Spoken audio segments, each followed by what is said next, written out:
अस्सलाम वालेकुम everyone, I hope you guys are good. आज हम करने वाले हैं the unit 5 first year physics new book का वर्क एनर्जी एंड पावर का topic work done in gravitational field is independent of path.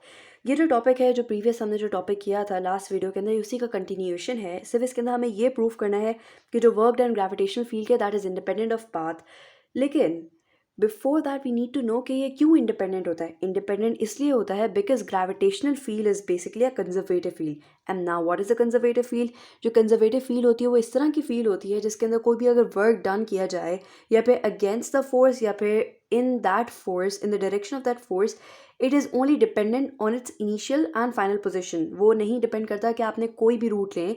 चाहे एक बॉडी है, for example if I make this triangle, एक बॉडी है, चाहे वो ऐसे चली जाए, ऐसे एक पाथ कवर कर ले यहाँ पे पहुँचने के लिए, चाहे वो इस तरह एक पाथ कवर कर ले यहाँ पे पहुँचने के लिए, या फिर वो ऐसे डायरेक्ट चली जाए, जो वर्क डन होगा वो हमेशा सेम होगा। एंड अनदर थिंग कि जो work done by the conservative force in a conservative field in a closed path is always zero. अभी हम प्रूव करने वाले हैं कि वर्क डन कैसे जीरो होता है। ये हर तरह की मतलब फील्ड्स के अंदर होता है, जैसे कि ग्रेविटेशनल फोर्स फील्ड हो गई, मैग्नेटिक फील्ड हो गई, इलेक्ट्रोस्टैटिक फील्ड हो गई। ये सब क्या होती हैं? कंजर्वेटिव फील्ड होती हैं, क्योंकि the work done that is always zero in a closed path. लेकिन जबकि अगर if I talk about a non conservative force, तो non conservative force is basically a one, जिसके अंदर जो है जो वर्क डन होता है वो डिपेंड करता है कि एक बॉडी किस तरह का रूट लेती है। इफ़ आई से कि अगर ये बॉडी है ये ऐसे जाएगी, दैट मीन्स ये डिपेंडेंट होगा एक नॉन कंजर्वेटिव फील्ड के अंदर। एक नॉन कंजर्वेटिव फील्ड के अंदर अगर हम क्लोज पाथ के अंदर जो वर्क डन होता है वो जीरो नहीं होता। जैसे कि फिक्शन का फोर्स हो गया, इंडक्शन के फोर्स हो गया, तो ये सारा क्या है? नॉन कंजर्वेटिव फोर्स है। But here we are talking about a conservative field. और कंजर्वेटिव फील्ड एक इस तरह की फील्ड होती है जिसके अंदर जो वर्क डन होता है दैट इज जीरो, जो सिर्फ आपको एक याद करने वाली बात है। Now moving on. Now for ease, I've written down कि conservative field क्या होती है. Work done is dependent only on initial and final position of the body and not on the path followed, and work done in a closed path is zero. अब हम इसको कैसे identify करेंगे? If I say कि यहाँ पर एक क्या है, एक बॉडी है जिसको हमने खड़ा कर दिया एक पॉइंट ए के ऊपर, राइट। अब मैं यहाँ से क्या बनाती हूँ? एक ट्राइंगल बना देती हूँ, राइट। इफ़ आई से कि this is point B and this is point C, right. And ये जो बॉडी है यहाँ से मैं एक बना देती हूँ कि ये पॉइंट डी है, राइट।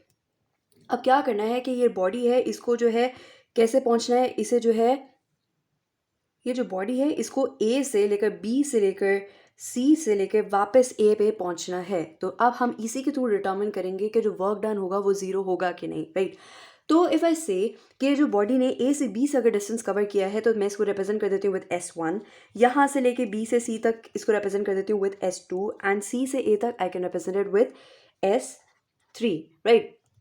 अब ये वाला जो एंगल है यहाँ पे मैंने बोला that is alpha and this angle is basically what? Beta, right. Moving on, हमने बोला कि अब हर पॉइंट पे एक बॉडी है, ठीक है। बॉडी है जिसका मास क्या है? एम है। कोई भी मास होगा तो उसके ऊपर एक फोर्स एक्ट करा होगा, नहीं, राइट। तो what is that force? That force is basically weight. तो हमेशा वेट कहाँ पे एक्ट करा होगा? चाहे वो इधर हो तो वेट किधर एक्ट करेगा? डाउनवर्ड्स एक्ट करेगा, राइट। चाहे वो इधर हो तो वेट किधर एक्ट करेगा? यहाँ पे डाउनवर्ड्स एक्ट करेगा। अगर इधर पहुंच जाएगी वो बॉडी तो वेट किधर एक्ट करेगा? डाउनवर्ड्स एक्ट करेगा, right. So, if we have to find out the work done, अगर if I say कि I want to find out the work done जो कि बॉडी ने किया था A से B के अंदर, so I can say the work done A to B is equal to what? Force into क्या है? डिस्प्लेसमेंट क्या थी? That was S1, right? S1 and since उसने जो है एक एंगल जो है हम ये ले लेंगे that was what? Cos alpha, right? अब हमें डिसाइड करना है कि what is the value of this S1 cos alpha, ठीक है। तो अब हम जो है हमने फॉर्मूला पढ़े थे दैट इज कि cos equals to base upon hypotenuse. According to this what it says is कि बेस क्या हो जाएगा? बेस अगर हम ये लें, इफ आई से कि दिस इज व्हाट, ये वाला जो लाइन है what is this is basically height, right. ये क्या है? हाइट है, राइट। तो मैं ये कह सकती हूँ ना कि जो बेस है वो हाइट है एंड जो हाइपोटेनियस है what was that was S1। So in other terms I can also say that S1 cos alpha is equals to what? H। तो अब मैं यही इसी के अंदर इंसर्ट कर दूंगी, राइट। नाउ हमने बोला कि S1 cos alpha was equal to H, right. तो अगर हमें वर्क डन फाइंड करना है फ्रॉम A to B, तो हमने बोला कि इसके ऊपर एक फोर्स लगाया था। And what was that force? I said the force was what? Weight. और वेट किसके इक्वल होता है? Weight is equal to what? That is equal to mg। तो मैं यहाँ पे लिख सकती हूँ ना फोर्स की जगह mg एंड जो displacement S cos alpha what was that was H। तो अब यहाँ पे हमारे पास work done from body the body from A to B is mgh, right. अब इसी तरह हम वर्क डन फाइंड आउट करेंगे from B to C, right? So now what we have to do, we have to find the work from B से C तक का हमें work find out करना है, ठीक है। In order to find from work from क्या है, पाथ बी से एक बॉडी मूव करिए सी तक, तो अब वही होगा, वो क्या होगा कि हमने क्या बोला कि फोर्स इनटू डिस्प्लेसमेंट, और डिस्प्लेसमेंट इसके अंदर कौन सी थी, that was S2, right. What was that was S2, तो मैंने लिखा है S2। Now look at this fact कि जो वर्क डन होता है वो कब जीरो होता है, जब इनके बीच के अंदर एंगल 90 हो जाए, ठीक है। डिस्प्लेसमेंट इस डायरेक्शन के अंदर कवर हो रही है, राइट, लेकिन जो फोर्स लग रहा है डिस्प्लेसमेंट किस डायरेक्शन के अंदर कवर हो रही है, ऐसे, लेकिन जो फोर्स लग रहा है वो जो वेट का लग रहा था वो कैसे था, दैट वाज डाउनवर्ड, सो इनके बीच के अंदर एंगल क्या हो गया, 90। सो आई कैन से कि जो work done from B to C was what, force into S2, and that was cos 90, right। और cos 90 क्या होता है, cos 90 equals to what, जो cos 90 होता है, cos 90 equals to what, 0। So according to this I can say the work done from B to C was what, 0। तो हमारे पास यहाँ पे the work done from B to C भी आ गया। Now we have to find out the work done from C to A। Now अब हमें क्या करना है, we have to find out the work done from C to A. So if I say कि the work done from C to A is what, F dot S, और S कौन सा था, दैट वाज S3, राइट। यहाँ पे क्या है, जो एस क्या था, what was that was S3, तो मैंने यहाँ पे लिख दिया what was that was S3, right. Now अब क्या था कि जो work done from C to A, what is that, F.S3। अब हमें क्या चाहिए, एक एंगल चाहिए, राइट। अब अगर देखें यहाँ पे क्या है, what is that is basically beta, but if I make this angle, ज़रा सा मैं इसको एक्सटेंडेड करके बनाऊँ, तो अगर मैं इसको इस तरह की एक स्ट्रेट लाइन बना देती हूँ, राइट, अगर मैं इसे स्ट्रेट लाइन बना देती हूँ, इफ अगर मैं यहीं पे इसको ज़रा सा ऐसे करके बनाती हूँ कि मैं कहती हूँ कि ये वाला क्या है, ये क्या था यहाँ पे ऐसे करके क्या था, दैट वाज बेसिकली व्हाट, ये था एंगल बीटा। लेकिन ये वाला जो पूरा एंगल है, ये जो पूरा ऐसे करके एंगल यूजुअली बनता था, ये किसका था, 180 का था। तो मैं अगर मुझे बीटा चाहिए तो आई कुड से ना कि 180 माइनस बीटा, तो क्या हो जाएगा हमारे पास, कॉस की वैल्यू क्या आ जाएगी, कॉस, ठीक है, S3 cos, and that would B 180 minus beta. अब हमें जो है क्या करना है, जो कॉस 180 माइनस बीटा है, जो मैथ्स के अंदर कुछ ट्रिग्नोमेट्रिक रेशियोज होते हैं उसके थ्रू हमें ये जो कॉस 180 माइनस बीटा है इसकी जो है वैल्यू फाइंड आउट करनी है ना। What we have to do is, अब हमें जो है डिफरेंट कॉस लेने हैं डिफरेंट एंगल्स के, राइट। तो now what we were doing the work done from C to A. अब हमें क्या फाइंड आउट करना है, that is basically cos 180 minus beta का एक जो एक्सप्रेशन फाइंड आउट करना है। अब हम इसके लिए हमें क्या करना पड़ेगा कि वी हैव टू टेक, क्या करना है, कॉस ऑफ डिफरेंट एंगल्स, और डिफरेंट क्या है, एंगल्स, और डिफरेंट एंगल्स के अंदर हमारे पास कौन से एंगल्स है, that was alpha and beta.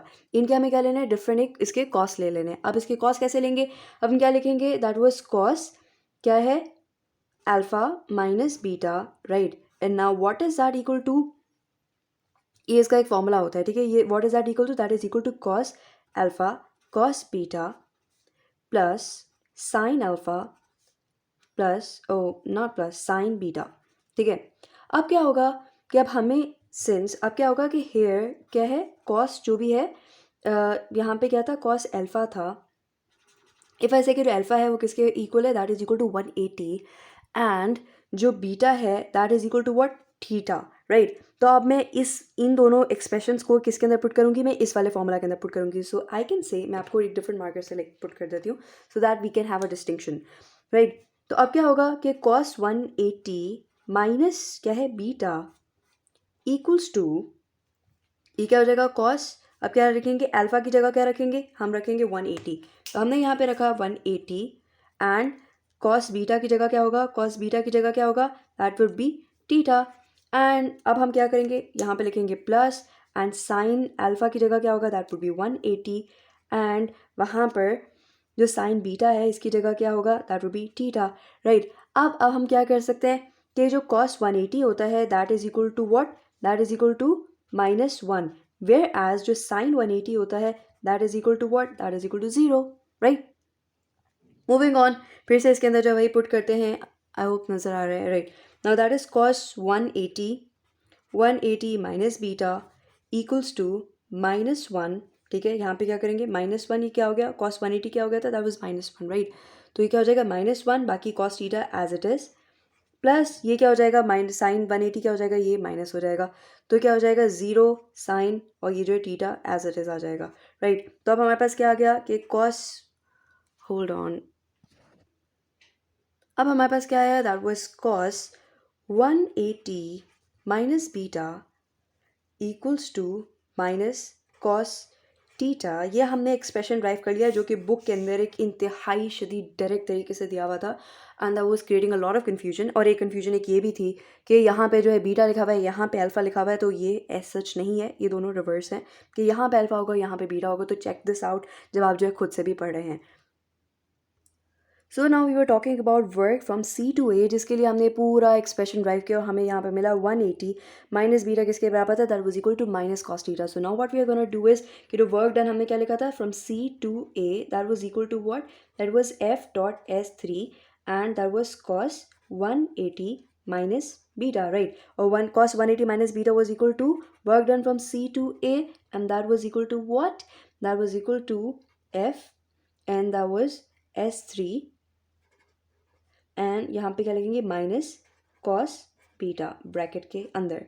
Now हमने बोला कि जो S3 था, नाउ अगेन सेम स्ट्रैटेजी के cos equals to base upon hypotenuse. तो अब क्या होगा कि जो S3 था वो किसके इक्वल होगा, S3 cos beta was equal to H.